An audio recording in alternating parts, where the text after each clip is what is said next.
Today is World No Tobacco Day, the 31st of May. It's World No Tobacco Day. This yearly celebration informs the public on the dangers of using tobacco, the business practice of tobacco companies that the WHO is doing to fight the tobacco epidemic, and what people around the world can do to claim their right to health and healthy living and to protect future generations. So the WHO actually is at the forefront on this, on pushing for World No Tobacco Day. And to have this conversation with us, we're joined by two ladies in the studio. One is Jane Wambugu. She's a Deputy Director for Agriculture at the Ministry of Agriculture and Livestock Development. And Rachel Kitonyo-Devotsu has been here before and again before, and she joins us today.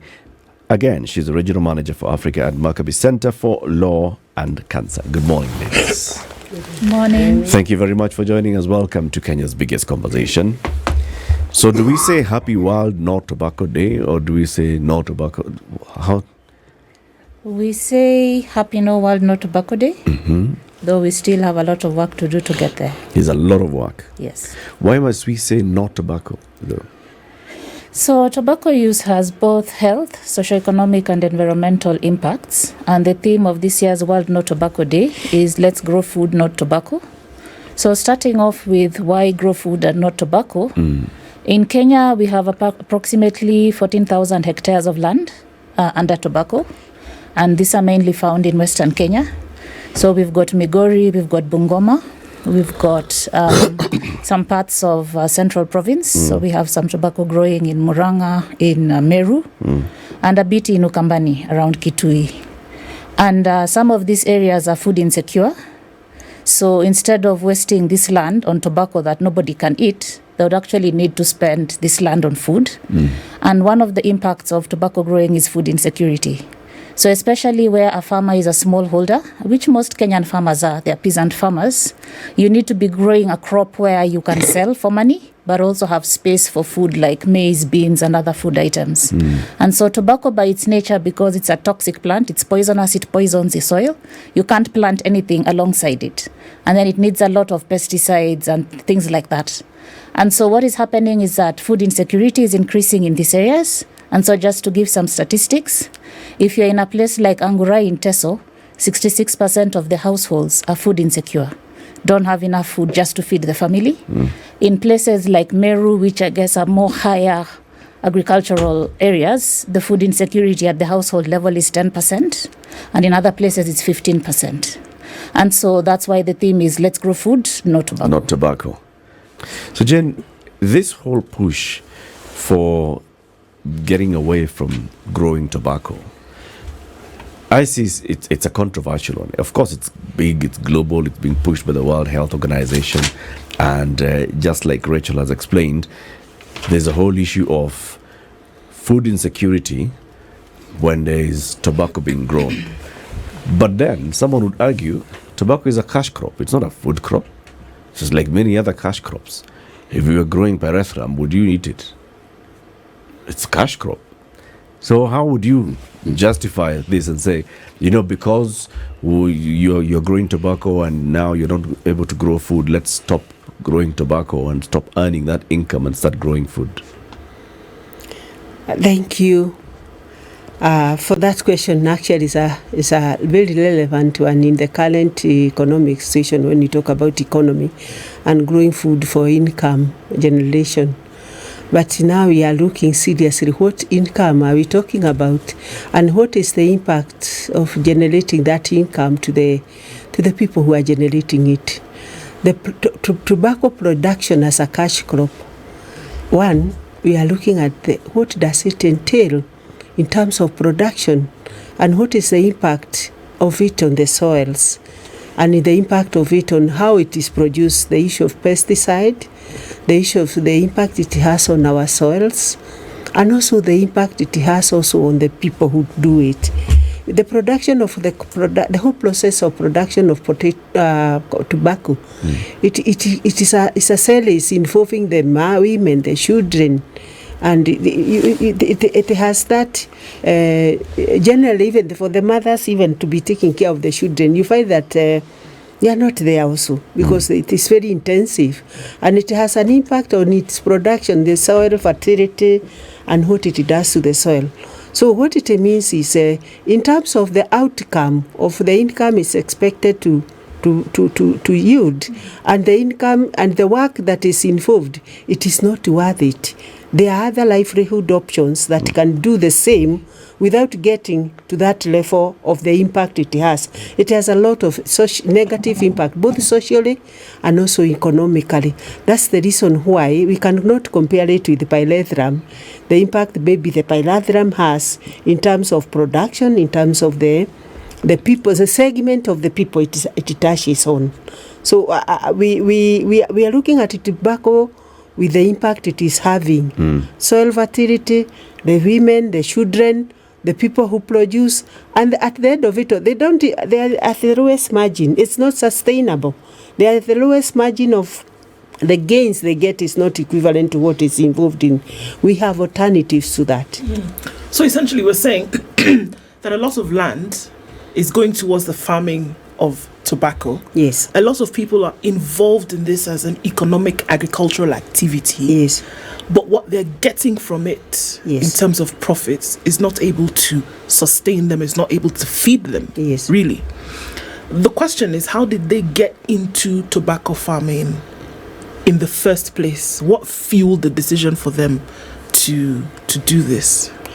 Agriculture production has been measuring on the income pathway, that you get some income out of it.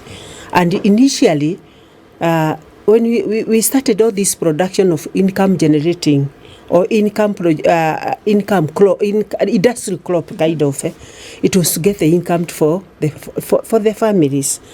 But in the process, the impact it has had is not equivalent to the income. So there's need to look for alternatives. The initial bit of it was there was income, but now the impact is very negative. So we would rather look in the terms of diseases, in terms of soil.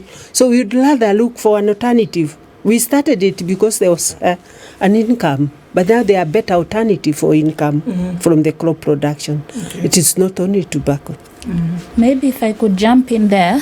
So starting at the amounts that the farmers get, research that was done in 2020 indicates that, so there's two types of tobacco farmers. There's independent farmers and there's contract farmers. And the two main tobacco growing companies in Kenya, so BAT and Mastermind, contract their farmers. And once you're contracted, you can't sell to anybody else. So it creates this highly unequal relationship where you've got no bargaining power ever over the price of what they'll buy the crop from you at. So they fix the price, they fix the grids. And so what happens is that the tobacco industry gives the input to the farmer. So he gets seedlings, he gets fertilizer, he gets herbicides, all on credit. And then at the end, the industry comes and collects the crop and pays him. So they then, of course, pay themselves first. And so when farmers think that they're making money out of tobacco, you have to minus the loans. And then the other factor that they don't bring in is their labor. And so she's mentioned it's a labor-intensive crop.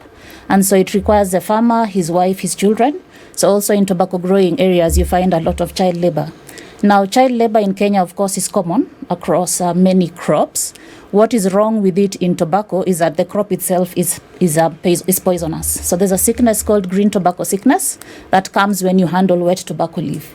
And so when you use children to water tobacco plants, to transplant seedlings, to harvest, and then to bale and to carry to the factory, they're absorbing this nicotine through the skin.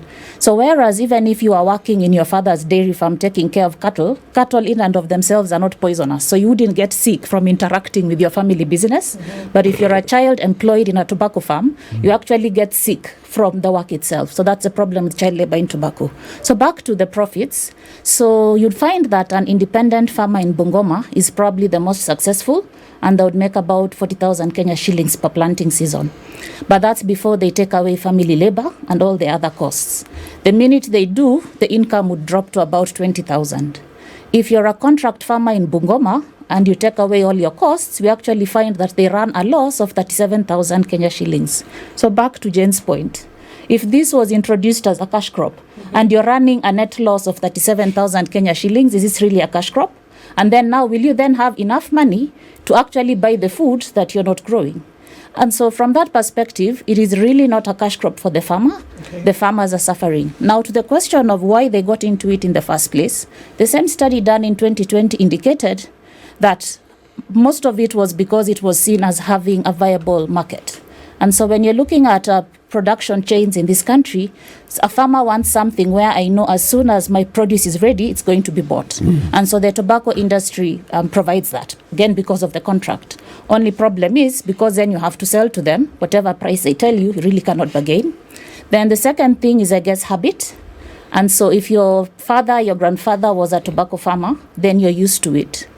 Now, in terms of then addressing that, which is what the Ministry of Agriculture is doing, and I'm hoping Jen will be able to share, if you can produce another crop that, one, has got higher profits, and then two, also has a ready market, then we can swap out tobacco with all its ills for something that's much better. And there's actually a project in Kenya that's doing that. How long have we known of these ills? Of farming or just of tobacco? Tobacco. Generally? Tobacco specifically. For how long? I mean, we've been growing tobacco, for decades in this country? Yes. Tobacco farming, I think, was introduced in early 1900s and I guess reached its peak in the 70s and 80s. But in Kenya? In Kenya, yes. That's in Kenya. So currently we have between 30 to 50,000 tobacco farmers. We are no longer keeping track because it's no longer a scheduled crop. So Ministry of Agriculture is no longer promoting it. So therefore, we are not collecting data as we should. But what has also happened is that globally, the production has been decreasing, not just in Kenya. So in Kenya, between 2010 and now, there's been a 16% decrease in acreage. From, I said that 19,000 hectares to hovering now about 14,000. And it's not just in Kenya, it's globally. Now, part of this has been because, of course, of awareness of the dangers. And so in terms of environmental impacts, people started tracking them from the 1950s. And so when you're looking at something like deforestation, so because you have to cure tobacco using wood, the farmers cut the trees around them. And so if you go to places like Kuria, and Migori again, you can track, and there have been people tracking forest cover and the reductions in forest cover. And so that started in the 50s, not just in Kenya, but across into Tanzania, which also grows tobacco. Health effects started being tracked in the 40s and the 50s, and other environmental impacts, 60s, 70s, as we've seen the impacts of particularly cutting down trees. You know, whenever one wants to put across a message of harm, they sometimes neglect that perhaps a message of health might be better received. Now, the ills that tobacco creates, it's not as though you smoke today and you die tomorrow. If there's a disease attached to it, it will take time before it gets to you. How then do you explain this very simple concept of opportunity cost to somebody who got into tobacco farming at the subsistence level because they saw others who had gotten into it make some money? Now, it may not look like a lot of money, but when someone starts off by not having money, any money that they receive will seem to them like it is a great deal of money because it is money they didn't have.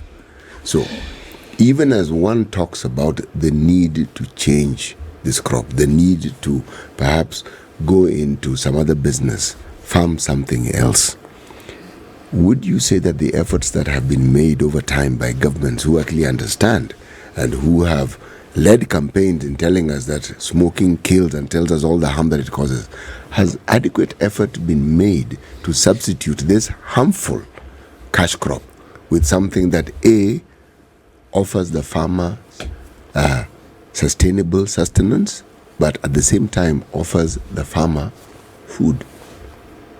I don't know if Jenny wants to speak about your ministry's efforts. Yeah, that is very, very clear that when you withdraw this, you have to substitute it with something of economic importance to the farmer as well as to mitigate on the impact, the environmental impact.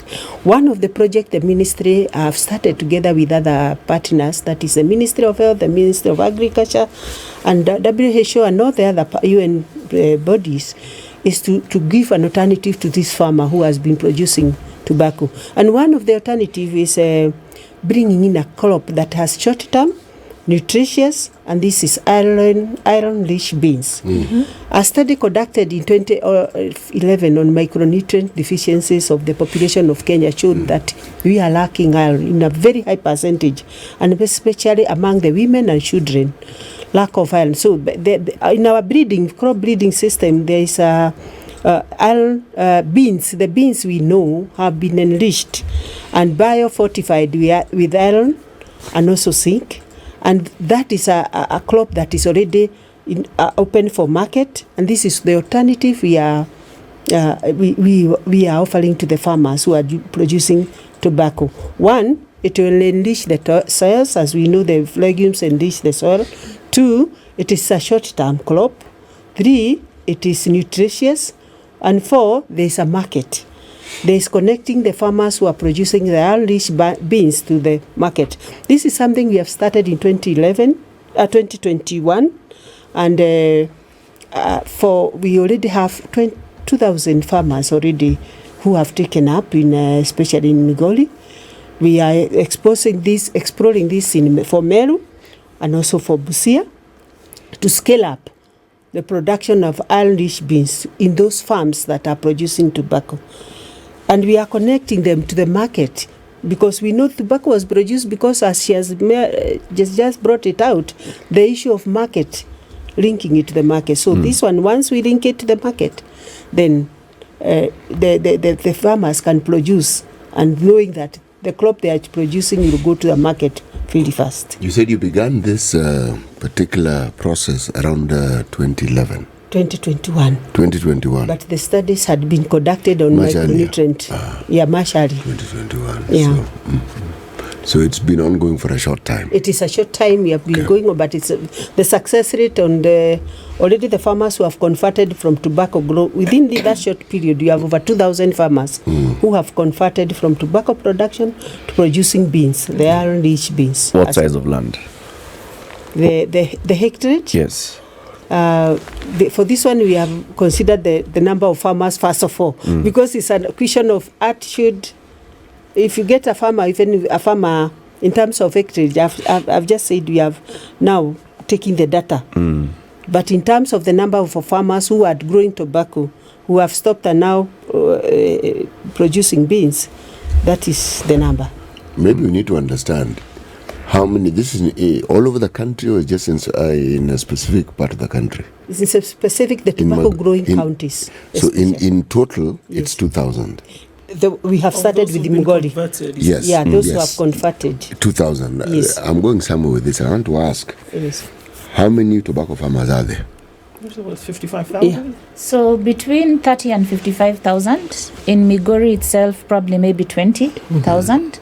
So to have migrated 2,000 out of 20, so this is a pilot project, just started in 2021, and because they have had to put in place all those things that the industry used to give.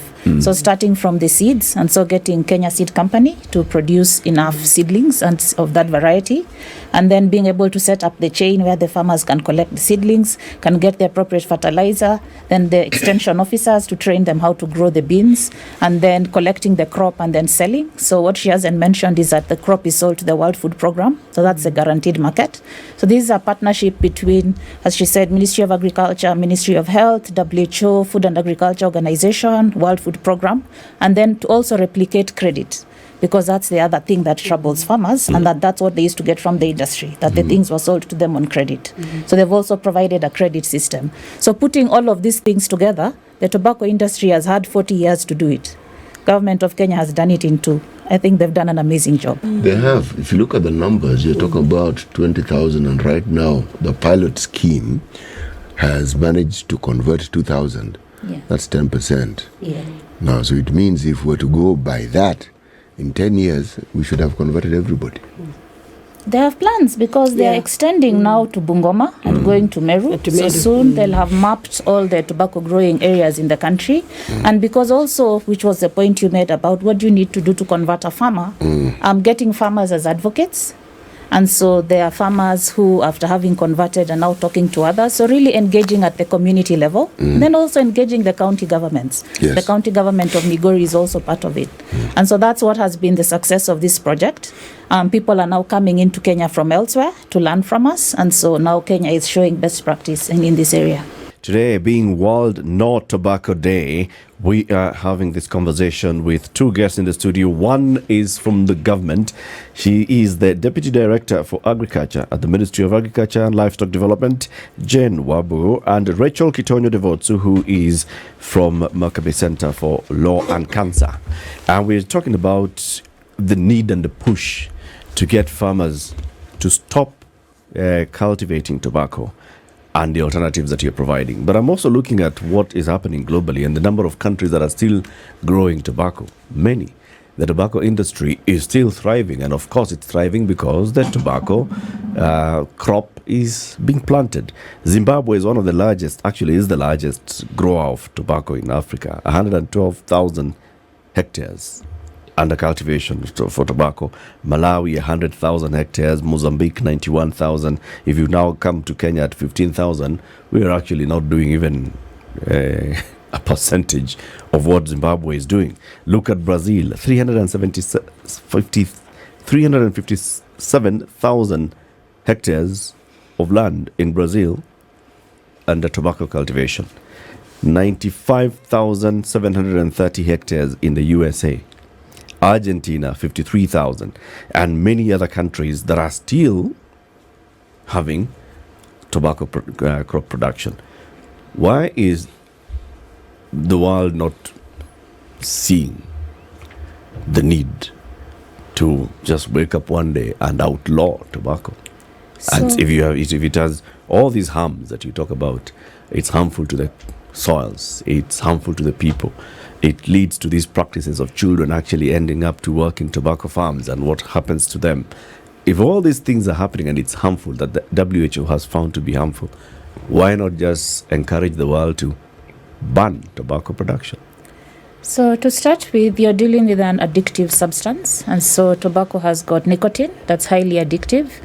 And so currently, though for the first time prevalence has started dropping, which shows that the measures in the Framework Convention on Tobacco Control are finally taking effect. So in the last WHO global report in 2021, for the first time, we've seen a decline in prevalence. So these measures work. Only as CT mentioned, one, tobacco addiction and disease takes time. And then two, to start bringing down the prevalence also takes time. And so the Framework Convention came into force in 2004. There are some countries that had already started these measures before. But in essence, if you're to measure its impact, you'd be looking at from 2004 up to now. So prevalence is starting to drop. But the other problem is that populations are also growing. And so even though prevalence as a percentage could drop, absolute numbers by population growth could go up. And so in Kenya, for example, prevalence has dropped from 23% in men to 19%. But in absolute numbers, it's only been a decline of 50,000 people.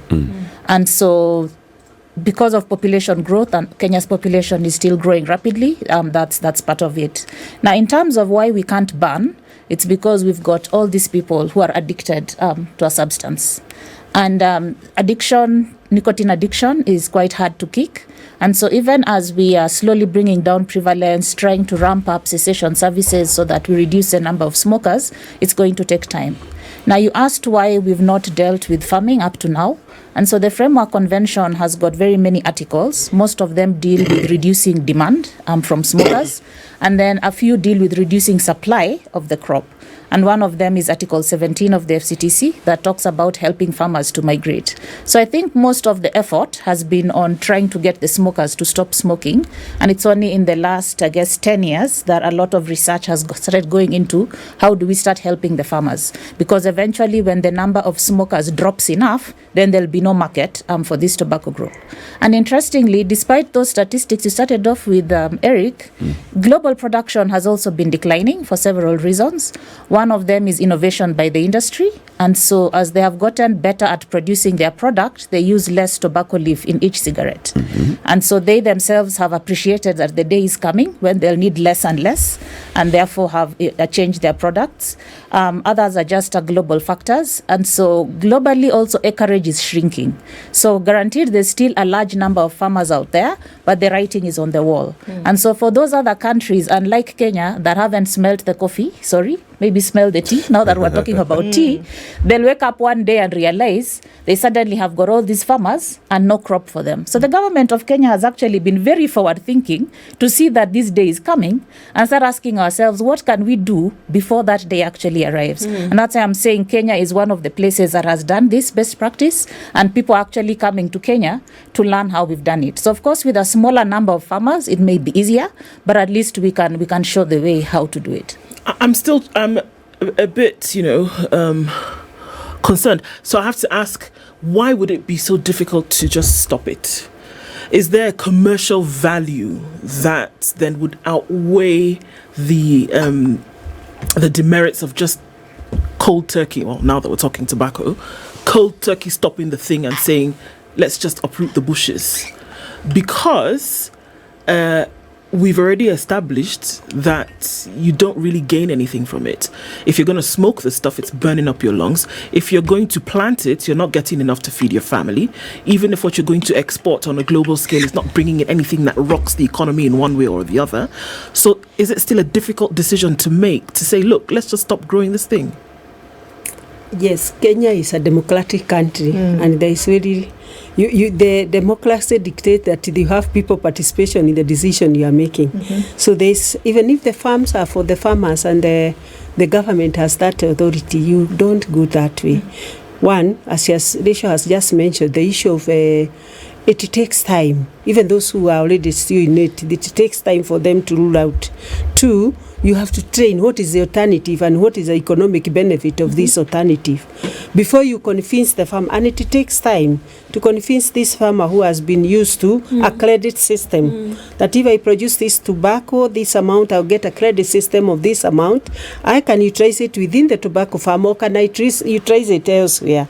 So that it takes time. And then you also have to bring the system in place, that you have a credit system that works for this farmer. You also have a system to market the alternative product the way they were marketing the tobacco. Even if the outcome and the impact, the economic impact in terms of what the farmer was getting is low, against what we are advocating as a government, you really don't push it that fast to the farmer that stop this. There's this alternative. The farmer has also to make decisions. And in Kenya, that is the democracy we did enjoy. Jane, yes. you know, the government of the Republic of Kenya democratically decided one time that come June of a certain year, there will be no more plastic use in the country. Okay? And it was a democratic government. Yes. And we banned plastic. Why? Because of understanding the harmful effects of plastic in the environment. All right? Those who are in the industry had to come up with alternatives, and they had to engage on what alternatives to deploy. If today the government said that we are going to phase out tobacco control or tobacco farming by the year 2027, then everybody works towards knowing that by end of 2027 there will be no more production of tobacco in the country. Why can't the government go that route? If the government has said by 2024 we shall end FGM, by 2022 we were to end GBV, right? 2026. So 2026 GBV. Next year is FGM. Let's put another one, 2027. And tobacco production. Why not? In fact, Jane, think about it. Thank you, Alec, for that question. I want to add a little salt to this particular wound. Yeah. You see, if the government decided not to license tobacco processors, stopped licensing cigarette manufacturers because they can, and they say we are giving you X number of years to bring this business to a halt. Even if you wanted to grow tobacco, where are you going to send it? What I'm trying to say is, we understand it's not a simple matter because there are benefits to the government. Tobacco companies pay government taxes, very serious taxes. They don't pay serious taxes. Let me give you some statistics again. Yes. So the 30,000 to 50,000 farmers, if we're going to talk about it from employment, Yes. has 0.3% of the total labor force in the country and 0.5% of the agricultural labor force. So it's a very small amount. So it's not Just them I'm wait, talking I want about. to convert that into Yes. money now. In terms of contribution of farming to the GDP, it's less than 1%. Even when you add taxes, it's still less than 1% of Kenya's GDP. Taxes that the tobacco companies In terms pay. of the excise tax, which No, is no. now on the manufactured cigarette, Yes, it's Yes. still 1%. it's still 1% of Kenya's GDP. Yes. So it's still a small amount. But the fact that it's small doesn't mean that it is not an amount. So because it is an amount, there's a sense in which government has some reluctance to lose that revenue. And what we are now trying to show them is that when you do a cost-benefit analysis, for every shilling we get from the tobacco industry, we spend 3 on dealing with the impacts that they cause. The minute that message sinks home at the Ministry of Finance, there will be pressure to raise more taxes from these people to pay for the trouble that they cause. So we've just finished a study in 4 major national referral hospitals in Kenya, looking at cancer, at heart disease, at diabetes, at respiratory infections, and we have found that 35% of those patients are smokers or ex-smokers, and that 16% of the deaths in Kenya come from tobacco use. And you can translate that into economics because before these people die, they've suffered absenteeism, they've suffered horrendous medical costs, and so the patient, his family, the society, the health system is paying. And so for the taxes that they give, and that's why I'm saying for every 1 shilling that we get, we spend 3 to deal with them. So eventually, the message will sink home and will boot these people out. But it takes Actually, time. it won't because whether it's big pharma, big tobacco, they have lobby groups Yeah. and they are powerful. Yes. So we can talk about, because what you're saying makes perfect sense. It makes so much sense that one wonders why it has not been implemented quickly, because essentially cost benefit analysis, it is clear this thing is really the value proposition here is a zero sum game. You can see it, and yet we persist. In fact, if I can just tell you one thing that's happening right now that has Yes. made me really upset. So we're talking about the finance bill, and everybody is big on all these 3% housing levy. There's a provision inside there that's horrible. There's a proposal to delete Section 10 of the Excise Duty Act Yes. that provides for the inflation adjustment on excise. And some of the products that currently suffer that inflation adjustment, I wouldn't say suffer, for us it's good, it's tobacco, alcohol, sugar-sweetened beverages. And the reason why you have to peg the taxes to inflation is that the nominal value of the shilling, which is the value that you see, I've got 100 shillings, in real value it's infected by inflation. So 100 shillings now is not what 100 shillings was 10 years ago. What 10? 2 months ago? Even 2 months ago. Yes. And so what the government has to do, on one hand, to safeguard its revenue in terms of the taxes that KRA is collecting, is to peg the tax rates to inflation, so that then the cost of each shilling that they collect is actually pegged on the real value based on inflation. And so when they remove that provision that right now mandates KRA, at least every 1 or 2 years, to add the taxes based on inflation, their real revenue is going to shrink in terms of the tax that they collect from tobacco, alcohol, and unhealthy foods. So the Exchequer is going to see an immediate effect, and if they pass it in this finance bill, give us 2 months, we'll go to KRA and get you the figures. Already revenue will have started shrinking. So I personally cannot understand what in hell the Minister of Finance is doing by doing this, because he's directly shrinking revenue at a time the government needs it. Now that's from a finance perspective. From a health perspective, it will make these products cheaper, at which point consumption will go up and health will go up. So whichever way you look at it, whether you're an economist who doesn't care about health, you're like me that cares about both, it's a shitty move. And I hope the Minister of Finance and members of Parliament, you're listening to me. The only problem is not housing levy, 3%. That move to repeal Section 10 is as bad as the move to impose a housing levy. And we need to remove that from the finance bill. Rachel, I wasn't aware you speak French. I do. Yeah, it's It slipped there. Jen, Yes. Now answer the question. Why can't you, in the Ministry of Agriculture, set a date and say, by this time, this is what we are going to do. We are going to phase out tobacco production and completely eliminate tobacco production and outlaw tobacco production by a certain time. Thank you, Eric. When in your earlier question, you compared production, food production or cash crop production to plastic. I wish you got another better comparison, because it would be a bit relevant. When you consider the plastic production, as you mentioned, the way the government took the production of plastics, and you consider it's the segment we are considering. In terms of lard, and what we grow on our lard. I don't know whether you had another example on when we outruled something on production of something apart from he had mentioned about marijuana and these narcotics, that there is an outrule. We have never started producing as a country and recommending it as a government to produce a certain crop, and then you close it all of a sudden. You really have to bring out the farmers' perspective, those who are growing, and bring them on board slowly. You don't just cut off a livelihood all over and just all say that. Sudden. Yeah. Can I ask? Yes. The 2,000 farmers. I mean, because all in line with this conversation. Yes. The 2,000 farmers who have been converted, as it were, to now start growing, remove essentially their tobacco crop and start growing the beans. What was it that they believed that they were doing? What was it that was told to them for them to say, actually, you know what? This makes sense. Remove the tobacco, plant the beans. What did they understand about the whole situation? One, they understood the issue of the income.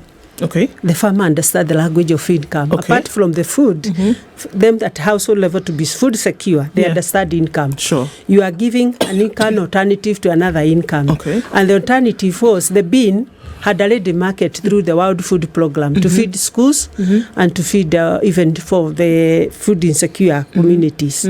So there was already a ready market that you just say within 3 months you have produced your beans, not labor intensive, good for the soil and for the food. And this, you see the period, the short time period and the credit factor. They were also getting the seed just the way they were getting from the tobacco. So the transition itself, it was smooth and of shorter period. Okay. So that is what confused the 2,000. All right. Transition. So if it convinced the 2,000, yes, and we talk about we're just removing, we can't just uproot people from their livelihoods. Yes. If 2,000 could have been convinced, then many more can be convinced. And that's what I'm saying, that the same process can replicate itself with these others. Can it not? Thank you. Yeah. With timelines. Yes, with the timelines. Yes, you see, we are talking about a seed. We are giving an alternative, and it's a seed that has to be the almond dish food seed. It's the bean variety. It's a new one also. It's a variety we are upgrading also. That is going to have a nutrition impact to the community and also to the families and to the children, especially the adolescent and the school-going children. But it will take time also to get this the seed producing quantities that we can give to these majority farmers. So it is hand in hand. Okay, so it's not that they cannot be convinced to not grow tobacco anymore. It's that the availability of the alternative is a challenge. And it is a system. You have also to train them how to produce. Okay. They were growing for all this period. They have been growing tobacco. Yep. Now you are telling them all of a sudden shift to bean seed. So you have to go with the extension method, the seed availability, the credit, organizing farmers for production, aggregating the seed, so that you don't go marketing small quantities and buying them. You know, allow me to magic think a little bit. Is it really impossible to convince these cigarette manufacturing companies to go into the business of growing beans so that That's an interesting question. No. They are a business. They are there to make money. And it's the same farmers they're dealing with. If that was their business, that's what they've been doing, are we saying it is impossible for them to be convinced to look into the possibility of doing another business which will probably make them more money than this one was making and with less flack than the tobacco industry produces? So the short answer to that is because they still have addicts. And in Kenya, those are 1.8 million people who are addicted right now in terms of our prevalence statistics. They have introduced another form of addicting even more people, which is the nicotine pouches and e-cigarettes, and their business model is still extremely profitable. We've not yet done enough to make it so unprofitable in Kenya that they would want to move. If you go abroad, so say you look at Philip Morris and its parent company Altria in the US, they're actually diversifying their products. So getting into things other than tobacco, because at least there the business model has taken a hit. But in Kenya, it's still extremely profitable. So as an industry, they have not yet felt the impetus to shift to something else. The day we raise our taxes to 90% of the retail price, because currently it's about 35%, so that they feel it. And that's why I was talking earlier on about removing that inflation adjustment and what it means. They're not yet feeling the hit. So the day we make them feel the heat, they'll actually want to grow beans. So they can grow beans. Yeah.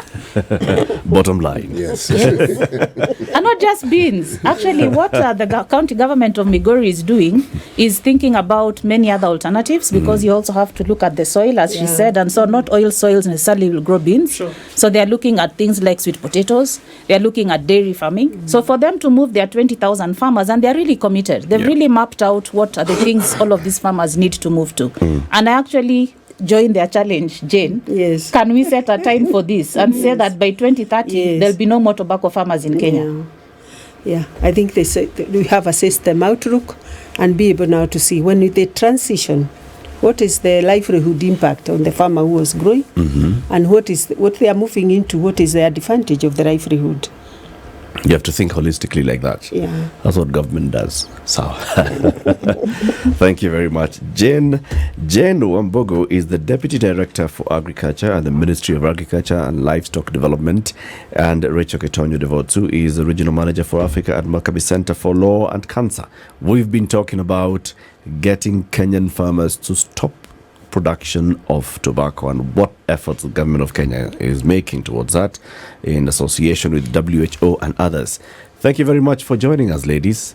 Asanteni sana. Have a lovely day. Always a pleasure. Thank you very much. Keep it here for more conversations.